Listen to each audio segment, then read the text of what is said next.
teman-teman, karena mungkin hanya ada satu kali dalam sejarah. Tema yang kita angkat itu memiliki judul Hijrah Budaya, Gen Z, Barat, dan Arah Kebangsaan kita. Nah, judul ini sangat relate banget dengan kehidupan sehari-hari kita di Apalagi di kalangan Gen Z. Iya, benar. Nah, untuk berdiskusi tentang judul ini, kita tuh membawakan materi yang sangat luar biasa ya kan Kak Ellen? Biasa banget. Benar. Kita perkenalan dulu ya sama materi kita. Yang pertama ini ada Bang Yasin. Gimana nih Bang? Kabarnya? Alhamdulillah baik. Oke, alhamdulillah. Selanjutnya ada Bang Abdul nih. Gimana nih Bang kabarnya? Alhamdulillah baik juga. Sebenarnya pasti kalian sih sekarang kalian seorang mahasiswa ya, yang sibuk banget tiap hari, mungkin nggak pernah tidur gitu. Dibilang sibuk banget sih, sekarang udah enggak sih, soalnya tugasnya sudah selesai semua. Kalau Bang Abdul apa nih kesibukannya akhir-akhir ini? Masih sibuk ya, sibuk menjadi lebih baik. Materi kita luar biasa banget, keren-keren banget, nggak kaleng-kaleng ya benar. Nah, untuk diskusi kali itu kita akan mendiskusikan tentang Gen Z sendiri nih Bang. Pertama kita akan bahas Gen Z itu apa sih Bang di mata kalian. Pertama dari Bang Yasin deh, Gen Z itu gimana Ya, ya? sebagai kita juga Gen Z. Iya, apalagi kita kan Gen Z gitu ya. Gen Z itu kisaran dari tahun 2000, dari tahun 2000 sampai Kelahiran 2000 gitu ya. Oke. dan sampai 2010-an kayak. Ah. Gen Z itu adalah ini orang yang hidup di zaman yang teknologi sudah berkembang, tidak seperti zaman-zaman sebelumnya yang masih teknologi masih terbatas lah. Jadi karena berkembang ini, Gen Z ini lebih melek terhadap ini informasi dan teknologi. Gitu. Soalnya informasi udah gampang banget. Iya, betul. gampang banget diakses. Kalau kamu sendiri gimana nih dari Bang Abdul? Iya. Atau dari Gen Z sendiri Kalau gimana? karakter Gen Z sendiri ya, menurut saya itu orangnya mampu berinovasi, suka mencoba hal baru, lagi berpikir kritis kan Oke, ya. luar biasa. Nah, Gen Z ini dia kan sebagai agent berarti ya, karena benar, karena dia itu sudah terpapar teknologi sejak kecil, jadi sudah terbiasa dengan hal-hal demikian. Beda sama gen-gen sebelumnya ya, yang masih teknologi itu masih kurang. masih belum ada teknologi yang canggih gitu kan. Sehingga Gen Z ini gampang terpapar dan sebagai agen hijrah budaya juga nih, sesuai dengan tema kita hijrah budaya. Bagi kan Gen Z itu berpikir kritis ya, tapi dia malah lebih mudah terpengaruh. Benar. Itu kira-kira penyebabnya gimana sih, kenapa terjadinya hijrah budaya di kalangan Gen Z? Dimana mereka itu hijrah dari budaya kita ke budaya kebarat-baratan. Dari siapa dulu? Bang Adi Bang kali ya? Oke. Gen Z itu kenapa mereka hijrah ke barat-baratan itu ya karena pastinya pengaruh globalisasi lah ya, gitu kan. Bisa juga karena media sosial, tren-tren gitu kan ya. Mereka jadi ikutin tren di media sosial, apalagi di Instagram, Facebook, TikTok gitu kan ya. Nah, apalagi mereka itu pasti nggak mau ketinggalan dong ya. Ikut Apalagi sosmed, TikTok, Instagram itu sudah menjadi bagian dari hidup mereka gitu ya. Tiap hari pasti berkencan dengan sosmed gitu. Kalau buka sosmed tuh pasti ada yang Iya, pasti hidupnya hampa gitu ya. Bener, jadi gampang gitu ya karena hijrah budaya. Kalau dari Bang Yasin ini gimana nih penyebab terjadinya hijrah budaya dalam Gen Z? Kalau dari saya sih gak beda dari Mas Abdul, yaitu ini karena globalisasi di mana teknologi sudah sangat maju yang membuatnya pengirim informasi itu menjadi secepat kilat. Juga dari faktor anak-anak muda sekarang itu lebih suka mengikuti daripada FOMO gitu ya. FOMO, betul. Jiwa-jiwa FOMO udah ada di dalam Gen Z ya. Kalau Iya, punya iya. tanpa nyari asal usul. Iya, gak nyari dulu, asal ikut aja, yang penting gak ketinggalan zaman gitu kan. Iya. Nah, kalau kalian sendiri nih pandangan kalian, kan sekarang kita ini yang melihat Gen Z itu pakaiannya tuh ngikutin barat-baratan.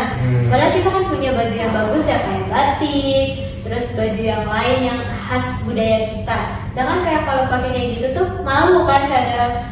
Tapi sekarang udah dibilang kalau misalkan pakai budaya kita sendiri tuh kayak aneh gitu. Bahkan sekarang kalau misalnya kita ke mall lebih suka pakai style Korea, atau style apa misalnya kita kan dibanding kita pakai budaya khas kita sendiri.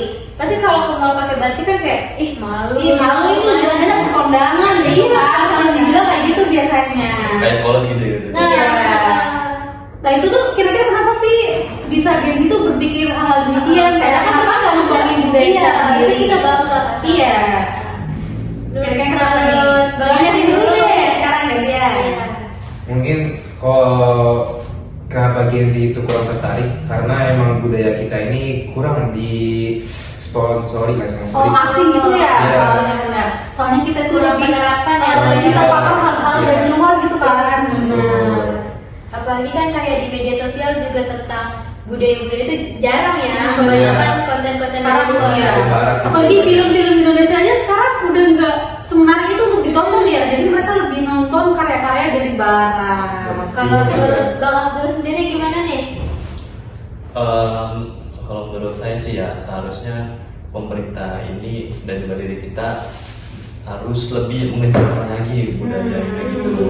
Biar hal tersebut tuh gak dianggap tabu lagi, gak dianggap asing lagi gitu ya. Biar merata juga ya jadi pengetahuannya. Iya, biar bisa melekat dalam kehidupan Berarti kita. harus ada itu ya kayak apa namanya konser budaya Iya, kayak bisa Iya, gitu ya. festival. Biar asing lagi gitu. Nah, tapi tuh ya bang, nih kan kalau misalkan Gen Z ini sudah sering terkena apa ya, sudah menjadi bagian hidupnya gitu loh. Iya, Dan budaya betul. barat itu udah menjadi bagian dari hidup kita. Kayak- Nah, kira-kira tuh apakah bakal bagus buat kita sebagai Gen Z atau malah bakal merusak kita gitu? Kira-kira gimana nih? Dari Bang Zul dulu, gimana? Kalau menurut saya sih ya kita ini sebagai Gen Z nih khususnya harus mengambil yang positif-positifnya gitu. Harus disaring gitu ya. Disaring gitu, difilter gitu. Karena siapa lagi gitu kalau bukan kita. Kalau misalkan kita bisa menyaring, kira-kira kita bakal dapat apa nih? Nah iya benar banget itu. Kalau misalkan kita bisa menyaring budaya-budaya agar kita tuh nggak semuanya diserap ke kita, itu kira-kira apa sih hal positif yang bisa kita dapetin setelah kita bisa menyaring hal-hal demikian gitu? Betul. Kira-kira gimana? Globalisasi itu sepenuhnya nggak semuanya yang buruk loh. Nah globalisasi itu membuat kita bisa berinovasi, gitu kan, ya. Lebih berpikir kritis gitu. Lebih terbuka, Lebih hal terbuka. baru gitu ya, benar. Terus kan juga meningkatkan toleransi ya, Iya. oh budaya mereka kayak gini, budaya aku kayak gini, jadi Iya, lebih toleransi toleran. lebih tinggi. Oke benar. Nah kalau menurut kalian sendiri nih, misalnya kita udah menyaring, tapi sekitar kita tuh terpengaruh. Menurut kalian tuh kita bakal ikut ke bawah atau kita benar-benar bisa mempertahankan? Kayak kita tuh baiknya gimana sikap kita buat menyikapi hal kayak gitu? Gimana? Iya, Banyak sih. gimana?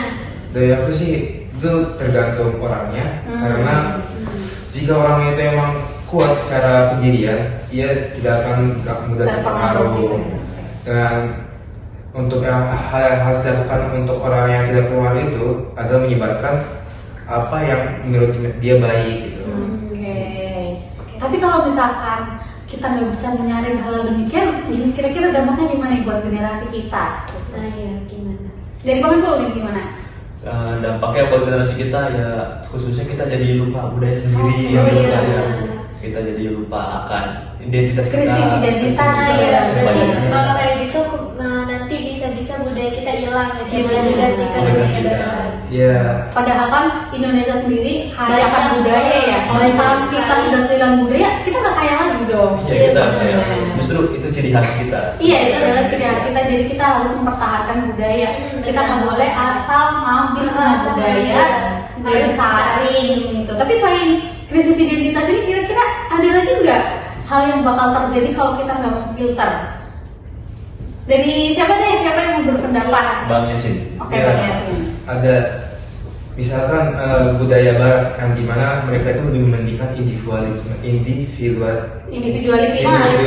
ya betul, yang membuat jika tidak disaring akan masyarakat Indonesia itu akan individualisme. Oh iya benar, soalnya kan Iya, banyak ya. masyarakat Indonesia kan dari dulu dia selalu Ramah terkenal senyum. ramah-ramah gitu Ya, ya. Kalau misalkan ramah.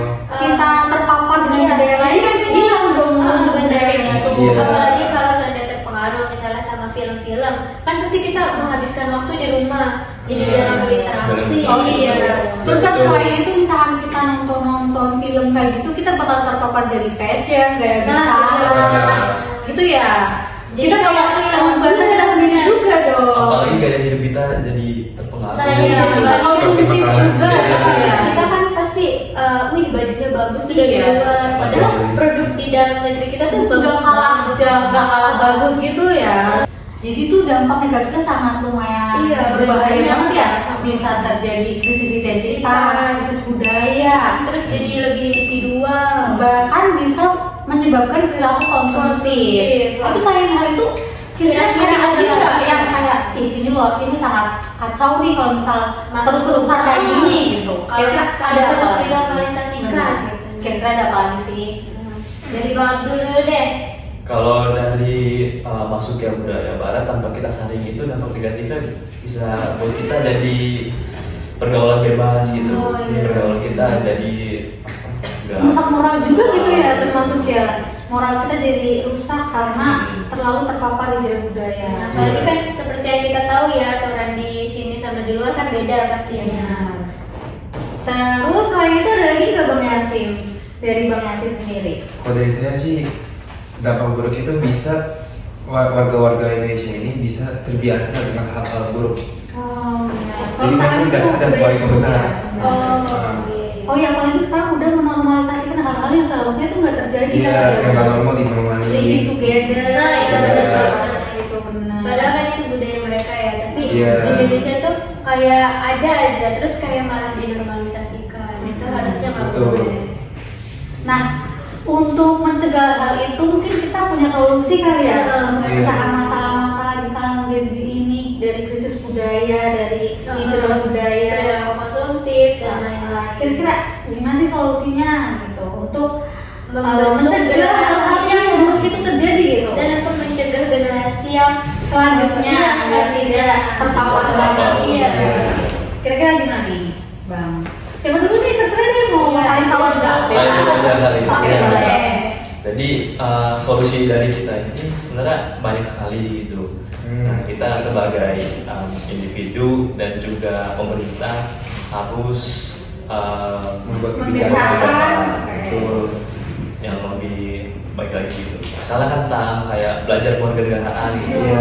Harus diterapi benar-benar ya, jadi ya. nggak cuma ilmu yang kita Formalitas doang dapat, gitu. tapi prakteknya juga gitu. Prakteknya, ya. iya. Apalagi kita dengan masyarakat yang mayoritas Islam dan menambahkan nilai Islami gitu kan. Betul, Iya. betul. Hijrah ke arah itu. Nah, iya. Kira-kira sih, kira-kira tuh nilai Islam tuh gimana sih penerapannya dengan pendidikan juga, pendidikan kewarganegaraan untuk kalangan-kalangan anak muda itu gimana yang bagus biar saring gitu. Biar pikirannya terbuka, oh ini tuh nggak Iya. boleh. kasih Gimana saran. Bang Yasin?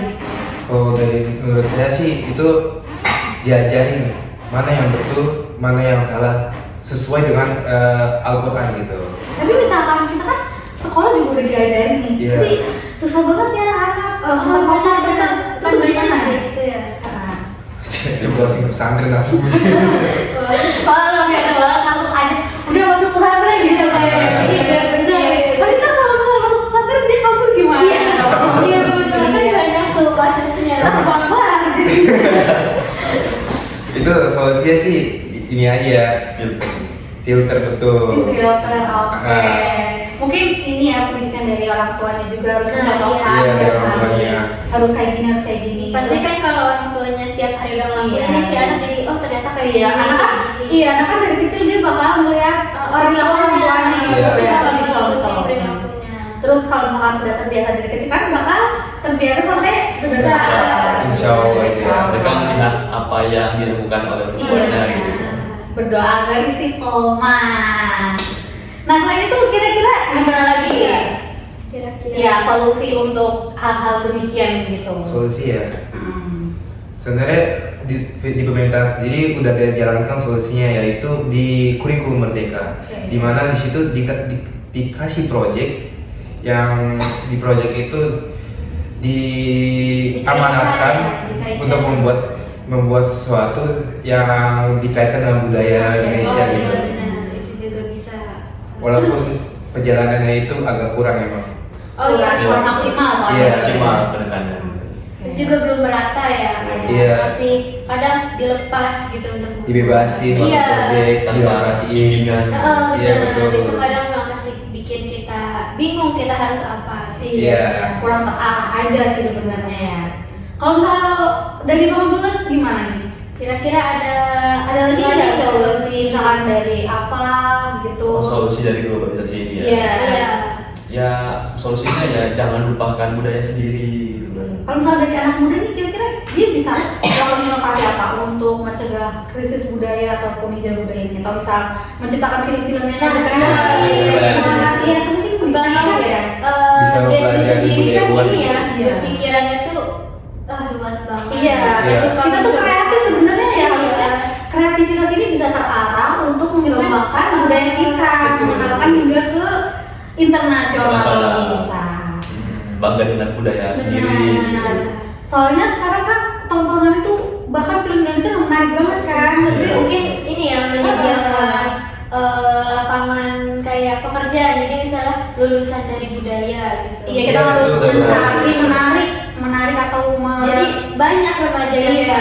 kayak nggak bingung nih abis ini tuh mau kemana. iya, harusnya Kalau ini budaya anak muda itu ditarik dirangkul bareng-bareng, apalagi anak-anak sastra atau anak-anak Nah, budaya iya, sendiri benar. itu bisa menciptakan inovasi yang sangat menarik ya harusnya biar terarah. Jadi gitu. harusnya ada wadah ya yang Iya benar, kurang wadah aja sih harusnya pemerintah ini bisa saran untuk pemerintah ya kalau misalnya nonton talk show ini bisa mengadakan wadah gitu untuk anak-anak sastra, anak-anak budaya mengembangkan budaya kita. Jadi- Biar anak-anak juga nggak asing sama budaya kita ya. Soalnya sekarang bahkan permainan tradisional udah nggak ada Iya. kan. Kalau Mereka cuma zaman kita main-main. masih ada. Iya. Mereka anak-anak main handphone doang. Tergantikan oleh media sosial. Bener banget, apalagi game, setiap hari pasti game. Lalu selain itu ada lagi atau mungkin sudah selesai solusinya yaitu Ada lagi solusi satu, oke. menguatkan dalam ini agama. Oke, Oh, iya. Iman. Iya betul. Iman harus dikuatin. Soalnya- Gimana sih Bang cara? Iya, cara, iya. Kadang kita tuh sudah sekian tergoda beriman, gitu. tapi setan-setan itu banyak banget gitu ya. Iya. Kalau dari menurut saya sih ikut banyak ceramah lah gitu. Oke. Karena dari situ kita bisa dapat banyak ilmu tentang keagamaan. Mungkin juga bisa mencari tahu jika berbuat salah ini apa yang akan kita kena gitu. Biar membangun Biar rasa tahu takut gitu gitu. ya benar-benar. Iya, benar. Masukkan ke hati. Iya, betul. Bukan sekedar Masuk ke kanan ya ke hati. Iya, Harus diterapin juga gitu. Iya, betul. Jadi nggak hanya ilmu pakai. Nah, tapi kita juga kalau misalnya dengerin ceramah kita harus pilih juga ya karena kan kadang nggak semua Iya. guru itu Iya, benar gitu ya. Ngajak ke kebaikan, malah ada yang sebaliknya gitu. Iya, apalagi sekarang kayak dakwah gitu kan ada di sosmed, Iya. gampang banget diakses gitu ya. Itu sih bisa dilihat dari latar belakang penceramahnya juga atau sanatnya. Dia dari guru mana bisa belajarnya. berpikir kritis gitu ya Mas. Iya. Yang paling terkenal sih udah ada Abdul Somad. Oke. Iya. Ya, yang terkenal yang pasti-pasti aja Iya, gitu ya. Iya. Oke, udah selesai perbincangan kali ini, gak kerasa banget ya. Waktu udah berlalu. Ini pembahasan sangat luar biasa banget, keren-keren banget materi kita. Luar biasa. Terima kasih banyak ya Bang Yasin, Bang Abdul. Semoga sehat selalu, lancar. Kuliahnya semoga lancar sampai selesai. Amin. Oke teman-teman, Gak kerasa banget kita udah di penghujung acara talk show ini. terima kasih karena sudah menonton dari awal hingga akhir. Semoga kalian dapat memetik manfaat ataupun mengambil hikmah dari tayangan kali ini. Sekian dari kami. Wassalamualaikum warahmatullahi wabarakatuh. Halo, demikian penampilan dari kelompok 5. Saya Fazia Aura Arifin dengan NIM akhir 102. Saya Karen Serialini dengan NIM akhir 109. Saya Abdul Nasution dengan NIM akhir 122. Saya Muhammad Yasin Kamil dengan NIM akhir 070. Saya Lea Lutfia dengan NIM akhir 090. Saya Nazla Alika Budiman dengan NIM akhir 120. Hijrah itu bukan soal tren atau gaya media sosial. Hijrah itu soal arah hati. Budaya boleh global, tapi identitas harus nasional dan spiritual. Islam mendorong manusia untuk beradaptasi tanpa kira prinsip Al-Hujurat ayat 13. Budaya adalah warna dunia, mari kita jaga agar tetap indah. Dadah!